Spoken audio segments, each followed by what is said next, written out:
Hi, this is Jason Craig, a kidney recipient in February 3rd, 2016. Originally from New York and now live in San Diego. Due to the extreme long time of the wait list, I ended up transferring my time with Utah. I was listed 2 days before Christmas in 2015, and then had an offer right in the middle of January, and then the February 1st, 2016. They called me at 8:30 in the morning and was on the plane off to Utah. I'm a second time around kidney transplant recipient. My first transplant was in 1999.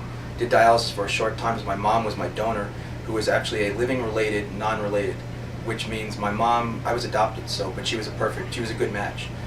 First transplant lasted 15 years, and due to the long wait times and everything that was going on in San Diego, I ended up transferring, and Utah. The team here is unbelievable, great people.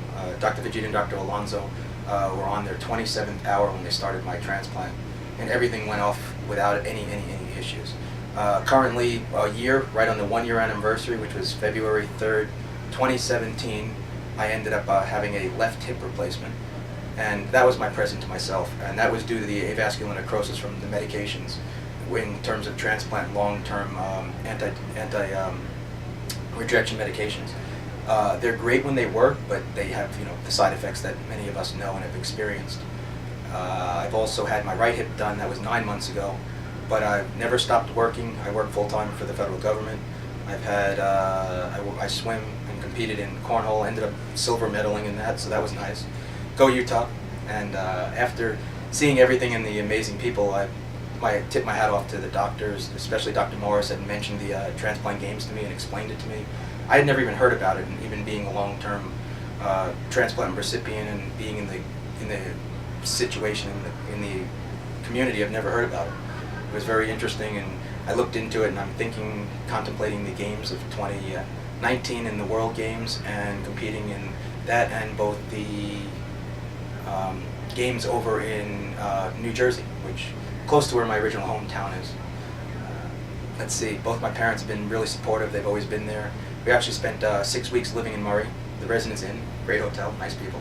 It's an amazing experience. I mean, it's really interesting. You can see the community and the caring and the way that they really take pride in their work and the way that they treat the patients. And my original issue was in 1983, and that was autoimmune of an unknown origin, a lupus-like syndrome. It ended up taking out I had polymyositis and glomerulonephritis, which ended up wreaking havoc with my kidneys as a little boy, almost 5 years old, and I ended up having trouble walking and woke up one night paralyzed from the polymyositis.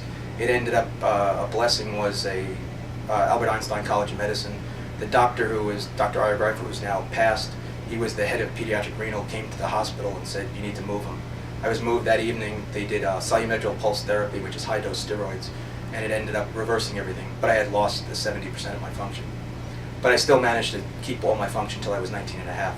And the next month, the end of this month, actually in about 3 weeks, I celebrate my 40th birthday. So I'm here. I've been through enough, but I've also enjoyed life. Life has been fantastic. I work full-time, looking to build a family one of these days, hopefully soon.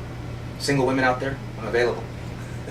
Everything's been fantastic. I can't say enough, and love Intermountain to death.